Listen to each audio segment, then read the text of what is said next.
Alhamdulillah, Bapak-bapak, ibu-ibu sekalian yang dirahmati Allah, bersyukur kita kepada Allah Subhanahu wa taala atas segala nikmat yang diberikan kepada kita sekalian.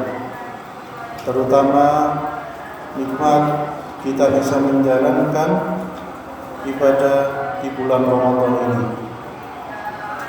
Pada kesempatan ini, insyaallah tidak berpanjang lebar, ada suatu kisah yang sangat menakjubkan bagi saya, yaitu kisah tentang seorang dai laki-laki dari Maroko. Ia bermimpi didatangi Nabi Muhammad SAW,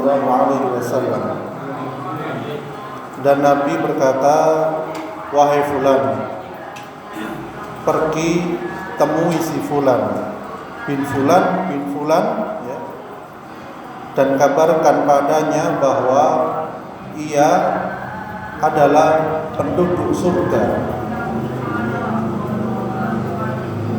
Jadi ia adalah penduduk surga dalam mimpinya itu tadi.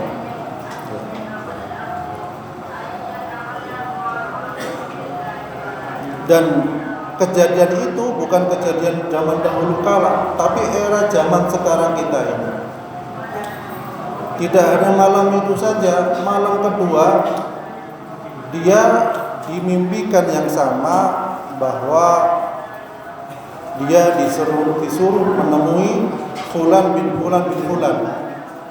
Ya.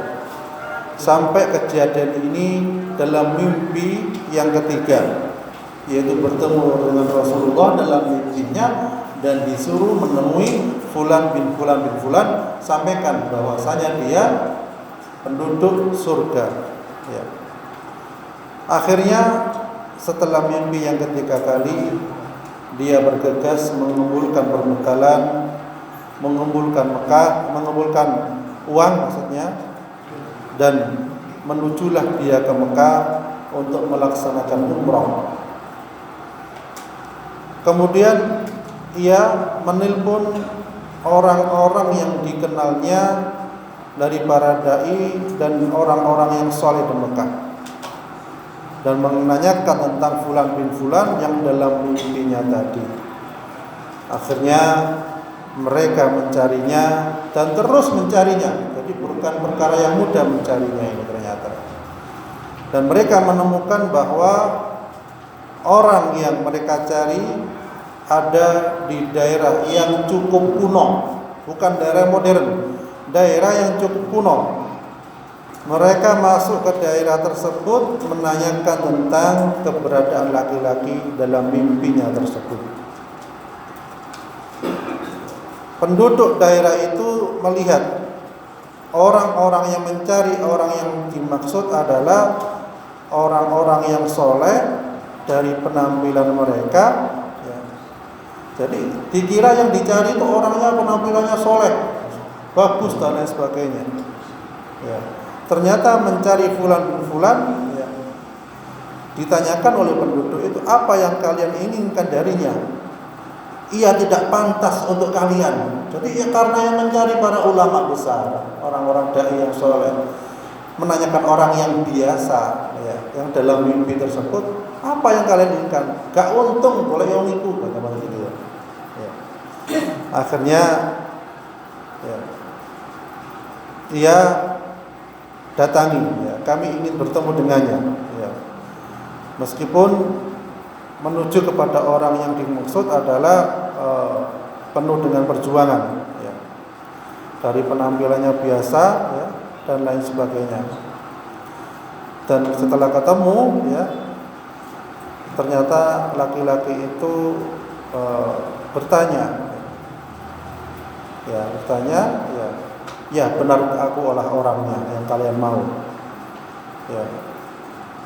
Kemudian aku datang, kata yang mencari tadi, untuk menemuimu, memberikan kabar gembira untukmu.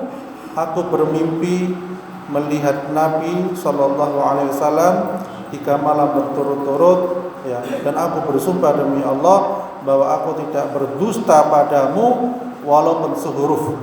Ya.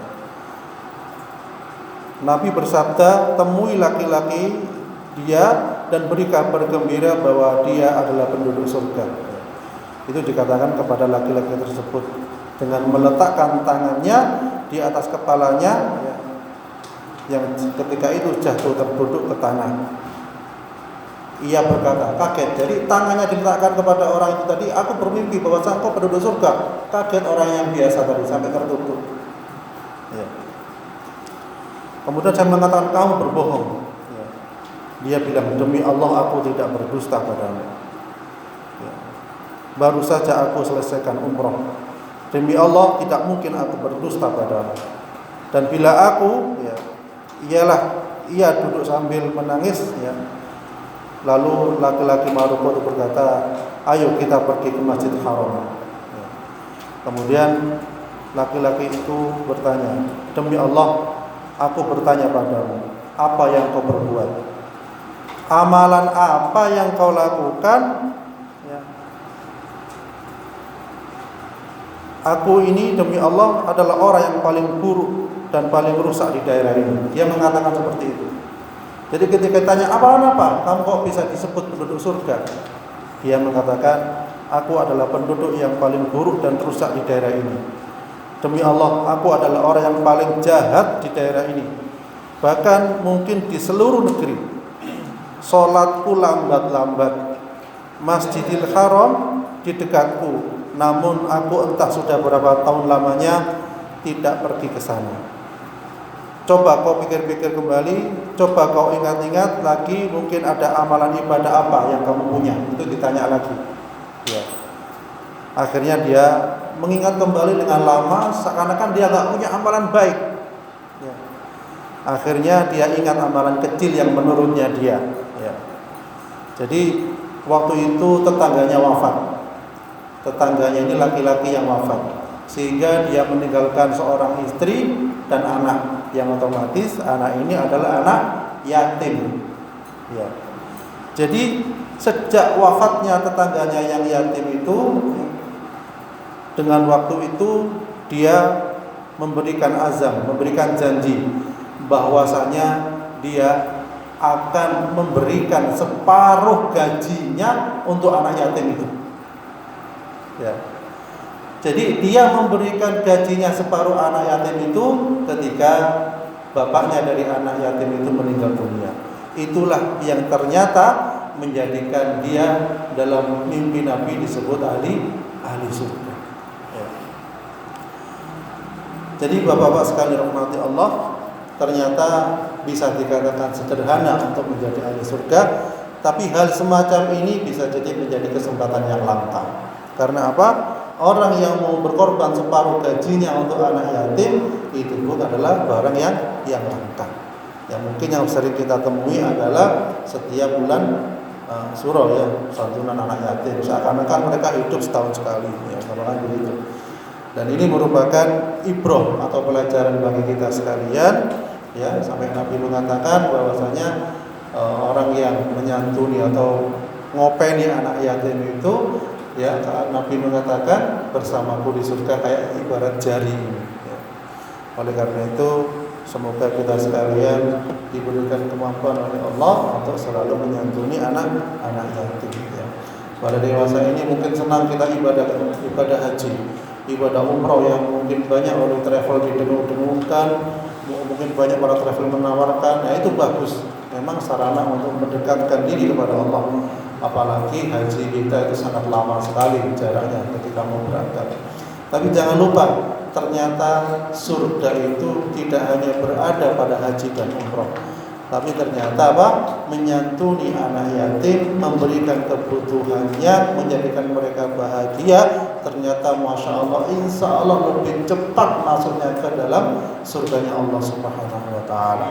Mudah-mudahan kita sekalian oleh Allah Subhanahu Wa Taala diberikan kemudahan dalam ibadah kepada Allah, sehingga kita menjadi orang yang insya Allah lebih cepat masuk surganya Allah Subhanahu Wa Taala.